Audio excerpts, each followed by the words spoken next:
But if you think about the word, hard to reach, difficult to engage for parents, we flip that narrative in our school to I'm struggling to build a relationship with David's mum, rather than David's mum's hard to reach. Attention-seeking behaviour or attention-needing behaviour. Because for me, it flips the narrative.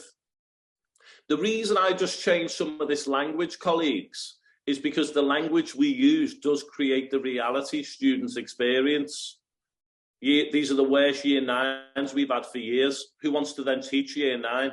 These are the most difficult year sixes. My classroom's like a battleground.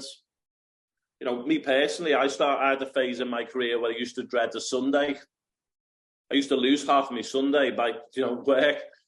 Decided to come up with a phrase that, thank goodness it's Monday, because it just flipped me narrative.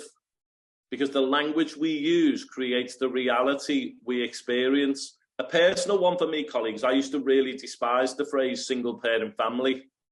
I wasn't in a single parent family. I was just in a family.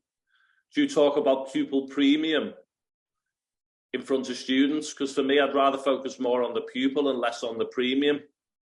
This one will make you smile and make your heart melt. This is one that was shared with me recently, and I've got permission to share it. But I had a staff member talk about when COVID hit, the list of children who were vulnerable. And this staff member was out on the playground, and a student came across the playground, and they said to the student, how come you're in school? And the student said this, the student said, Miss, I'm on the valuable list. They'd misheard the adults, and they thought they said valuable list, not vulnerable list. So when people say to me, what's in a word? I think everything. But if you're sitting there thinking, does that mean we need to come up with a valuable list in school? No, you're still going to talk about children who are vulnerable. But what's the language we use to describe them? I used to work in special schools, and I've got a background in working with children with special educational needs and disabilities, or living and learning differences or difficulties. But around that area, do you see the label or do you see the able? Because I think labels belong on jars. But remember the phrase, know your students well. I want to know which student's got a diagnosis of autism, Asperger's. I want to know if they've got a diagnosis of dyslexia. Of course you do, because there's no equality in treating everyone equal. One size doesn't fit all, one size fits one. But I don't want to see the label, I want to see the able.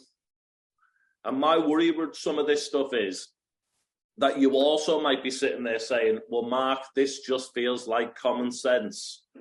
But common sense isn't common practice. And I often think common sense is a little bit like deodorant. The people that need it the most use it the least. So, if you're sitting there thinking, well, this is nothing new. What we're trying to do, again, is get you to think about moving implicit to explicit, the invisible to be visible. Hopefully you're sitting there thinking about your colleagues, your staff team, the ones who are doing this stuff on purpose, deliberately, the ones that don't even know they're doing it, that they're unconsciously competent in this stuff. But you'll also have staff who are unconsciously incompetent. They'll tell you they're doing this stuff, but they're not. So again, another little phrase you might want to think about is, when we work with schools and organisations to develop this further, I think what we're doing is moving the knowing into doing, into being. Knowing this stuff's not enough. You've got to do it. And ultimately, you've got to be it. It's not a way of doing, it's a way of being.